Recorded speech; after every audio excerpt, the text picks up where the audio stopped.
Tony Gonzalez, you've been in Miami before. Oh, bienvenido a Miami. Welcome. Remember the Will Smith song? Of course. Miami's Joy lived there. Yeah. You look like a guy that when you lived in Kansas City, you hung out in Miami a little bit. I was there a lot. I almost moved there. I was looking at property when I was a little bit younger, and thank God that didn't happen. That would have been a disaster. I wouldn't be sitting here right now. You'd have played 9 years in the league done. and retired. Just done. Kansas City actually did you some good. Just boring enough for you to concentrate on football. I think so. Let's talk about Kansas City yesterday. There was a moment yesterday when Mahomes went back, and I think he found like it was Sammy Watkins or it was somebody over the top. I forget now at this point. Sammy. And it was like in that moment, you're like, okay, Kansas City's going to the Super Bowl. Done. And what did it feel like to you? Well, I don't know if you follow me on the social media stuff, but yeah, I was so excited for them for so many reasons. I mean, first of all, Andy Reid, the Chief fans, 50 years, the Hunt family, watching them celebrate up in the box. I mean, this team doing something that, I was there for 12 years, and we wanted it so bad. And you were on some good teams. On some good team, never a great team. This is a different team. This is a different caliber team. And it starts with the quarterback. Not against the quarterbacks that I played with, but this guy is a special, special player who's going to be the face of the league for the next 10, 12 years.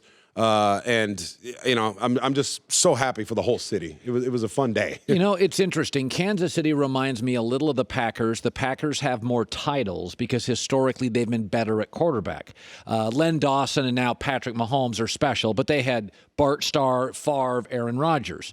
But when Green Bay didn't have great quarterback play, they went about 20 years where they were pretty average.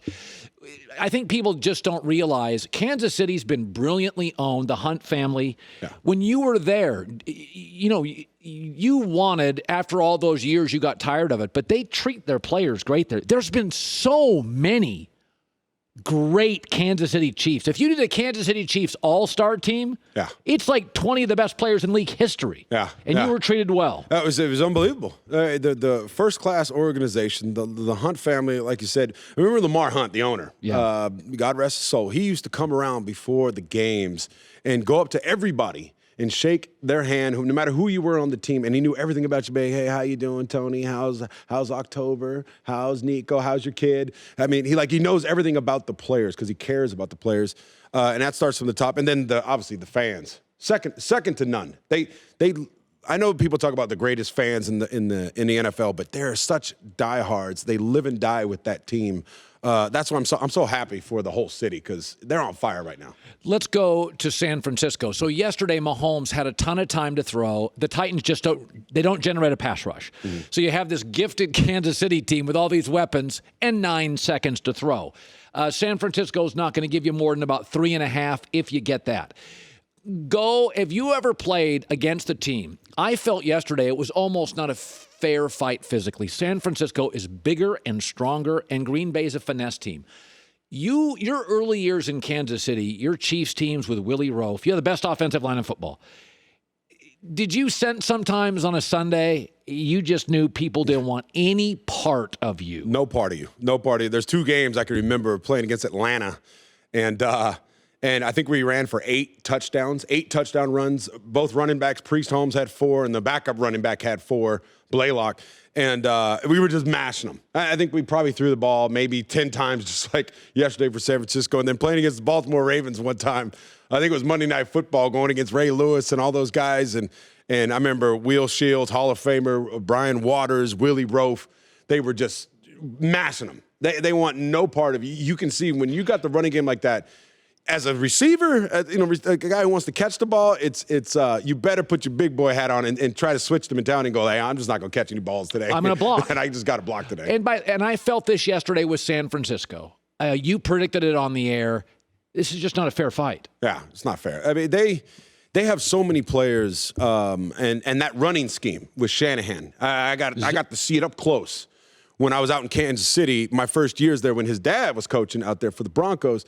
in that zone scheme, they would just plug any running back. Remember, guys were coming. A guy, I can't remember his name. He's coming. He was in the service. Yeah, we were talking about this morning. Mike Anderson, I think that was Mike Anderson. Yeah, he's just plug and play, and all those guys were getting 150 yards, and they're going over 1,000 yards. It didn't matter who they put back there. Nothing against Mostert, and congratulations to him.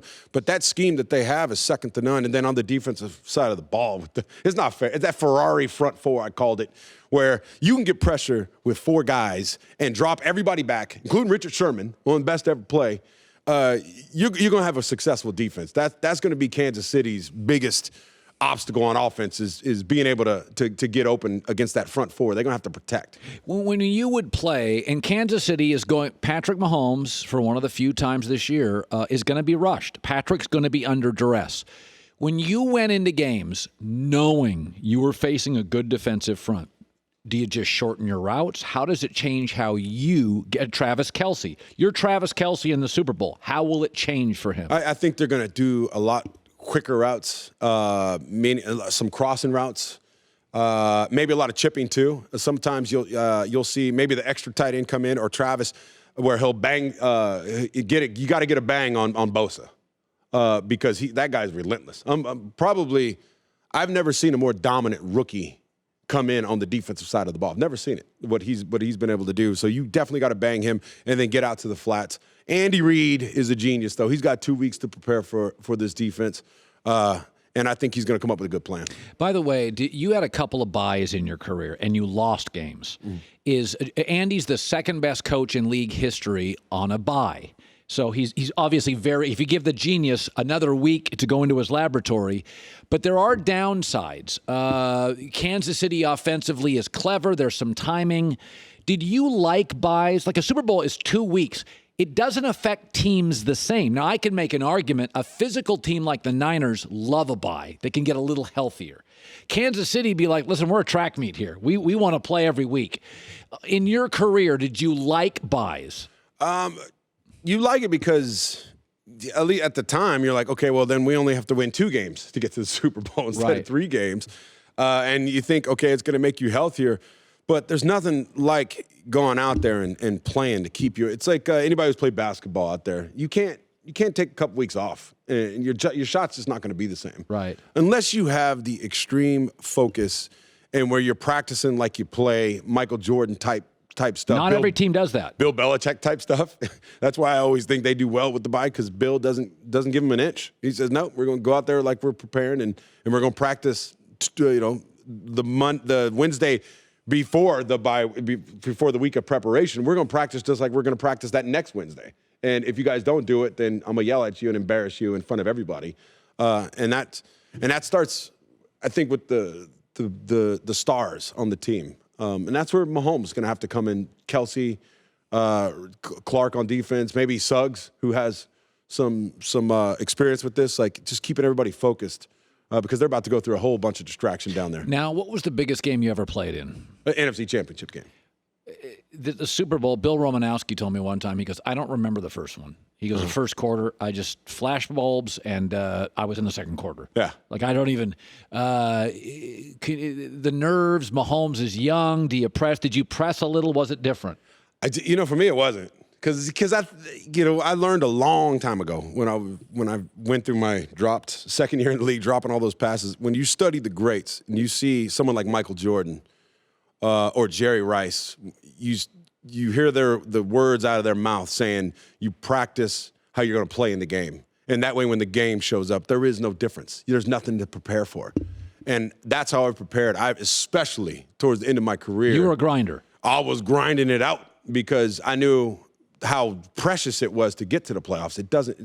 New England is that's an outlier. It doesn't happen. Most teams, we can go to the playoffs a couple years and then your window closes.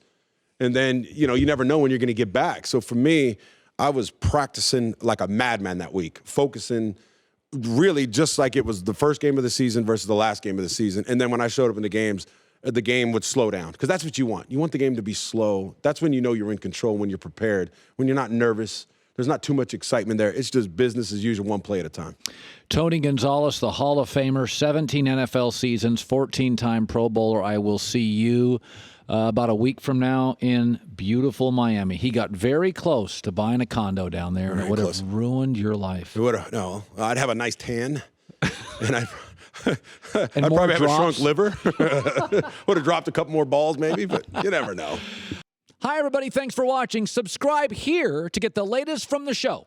Also, be sure to check out more of the best clips from The Herd or go watch a few segments from other shows on FS1.